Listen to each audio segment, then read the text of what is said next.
আমরা প্রশ্ন করতে পারি বা আপনারাও প্রশ্ন করতে পারেন, এত দায়িত্ব, এত ক্ষমতা, এত নিয়োগ, কিন্তু তাদের অ্যাকাউন্টেবিলিটিটা কোথায়? জবাবদিহিতে আছে? নাই।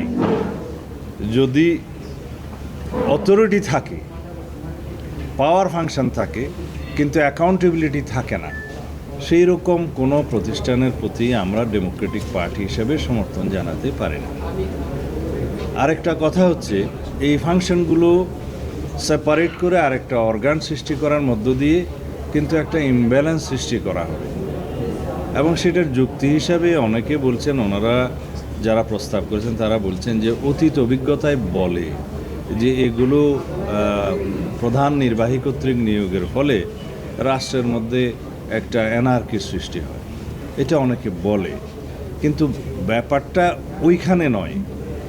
আমরা কেউ হুয়েরার হয়েছে বলেই পুরা পার্লামেন্টকে তো বিলুপ্ত করতে পারবো না, পুরা নির্বাহী বিভাগকে তো আমরা দোষারোপ করতে পারবো না। আমাদের যেটা করা উচিত, রাষ্ট্রের মধ্যে একটি ভারসাম্যমূলক রাষ্ট্র কাঠামো, সমাজ ব্যবস্থা, রাষ্ট্র পরিচালনা ব্যবস্থা প্রতিষ্ঠা করা। সেইটা করার জন্য আমরা কি করতে পারি সেটাই আমাদের চিন্তা করা উচিত। যেমন যদি কেয়ারটেকার সরকার ইন প্লেস থাকতো, তাহলে কি নির্বাচনগুলো ওভাবে হতে পারতো? অবশ্যই না।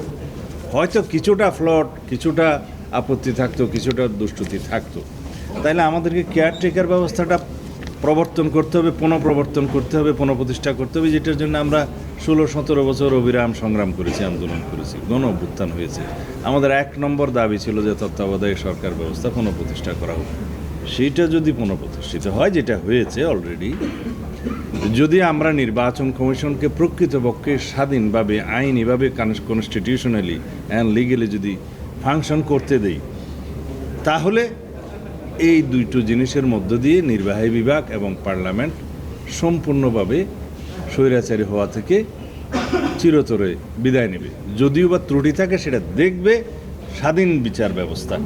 এই কমপ্লিট ইন্ডিপেন্ডেন্স অফ জুডিশিয়ারির জন্য আমরা যে এখন প্রস্তাব করছি এবং ধীরে ধীরে সব ইমপ্লিমেন্ট হয়ে যাচ্ছে, যদি একটা স্বাধীন বিচার ব্যবস্থা প্রতিষ্ঠিত হয় প্রকৃত অর্থে, যেটা এখন হওয়ার আশা করি এবং হচ্ছে দিনে দিনে, কিছু ভার্ডিক্টের মধ্যে দিয়ে, আর কিছু কনস্টিটিউশন রিফরমেশনের মধ্যে দিয়ে, আর কিছু হয়তো তখন রেটিফিকেশন করতে হবে, তার মধ্য দিয়ে এটা হবে।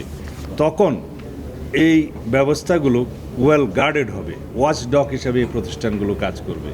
সাথে যদি ফ্রিডম অফ প্রেস, যেটা এখন আপনারা বলতে পারবেন ফ্রিডম অফ প্রেস এখন আগের তুলনায় কতটা উন্নীত হয়েছে, ইন্ডেক্সে আমরা কত বেশি উন্নীত হয়েছি, এবং আশা করি সামনে আরও এই ফ্রিডম অফ প্রেস এবং right to speech, right two association, এটা 100% প্রতিষ্ঠিত হবে যদি এই ভূমিকাগুলো আমরা রাখি, আপনারা সোচ্চার থাকেন। এবং পৃথিবীতে বলা হয় যেখানে ফ্রিডম অফ প্রেস সবচাইতে উন্নত, সেই জায়গার গণতন্ত্র বেশি সমৃদ্ধ এবং উন্নত, কার্যকর। আমরা সেই জায়গাগুলো যাই, আমরা চেক অ্যান্ড ব্যালেন্স প্রতিষ্ঠা করি, আমরা রাষ্ট্রের সকল অঙ্গের মধ্যে একটা হারমোনিয়াস কোঅপারেশন প্রতিষ্ঠা করি in between all the organs of the state, যাতে করে কেউ আরেকটা অঙ্গের উপরে খবরদারি না করতে পারে, ওভারল্যাপিং করতে না পারে, পাওয়ার ফাংশন ডিকটেট না করতে পারে। সেই জায়গাগুলো আমরা প্রতিষ্ঠা করি। আমরা এমন একটা বিচার ব্যবস্থা প্রতিষ্ঠা করি যেই বিচার ব্যবস্থার প্রতি রাষ্ট্রের সমস্ত জনগণের বিশ্বাস থাকবে, এবং শেষ ভরসা স্থল হিসেবে সবাই আমরা আস্থা পাবো, বিশ্বাস রাখবো। তখন এই কাটেল করে, পাওয়ার কাটেল করে নির্বাহী বিভাগকে দুর্বল করে এই রাষ্ট্র ব্যবস্থা প্রতিষ্ঠার মতো কোনো আমাদের প্রস্তাব দিতে হবে না, এখন যেটা আমাদের মানসিকতায় হয়তো আছে। কারণ একটা অঙ্গকে অঙ্গহানি করে, একটা শরীরকে অঙ্গহানি করে সমস্ত শরীরকে সচল রাখা যায় না। আর নির্বাহী বিভাগকে দুর্বল করার মধ্য দিয়ে যদি আমরা আরেকটি সবল কর্তৃপক্ষ প্রতিষ্ঠা করতে চাই, সেটার পরীক্ষা নিরীক্ষা তো আমরা এখনও করি না, সেই এক্সপেরিমেন্ট করতে তো আমরা এখন পারবো না। আমরা যেটা পারবো সেটা হচ্ছে যে পাওয়ার ব্যালেন্স করা, চেক অ্যান্ড ব্যালেন্স করা, প্রেসিডেন্ট অ্যান্ড প্রাইম মিনিস্টারের মধ্যে ক্ষমতার ভারসাম্য করা, লেজিসলেচার এবং এক্সিকিউটিভের মধ্যে পাওয়ার ব্যালেন্স করা, এবং জুডিশিয়ারিকে সম্পূর্ণভাবে স্বাধীনভাবে অ্যাক্ট করতে দেওয়া, ফ্রিডম অফ প্রেস করা, আদার অর্গান যেমন দুর্নীতি দমন কমিশন এবং স্বাধীন নির্বাচন কমিশন এবং প্রশাসনকে নিরপেক্ষ করা, এগুলো করার মধ্য দিয়ে আমরা একটা উন্নত গণতান্ত্রিক রাষ্ট্রে, কার্যকর গণতান্ত্রিক রাষ্ট্রে পরিণত হতে পারবো। এগুলোই আমাদের উদ্দেশ্য।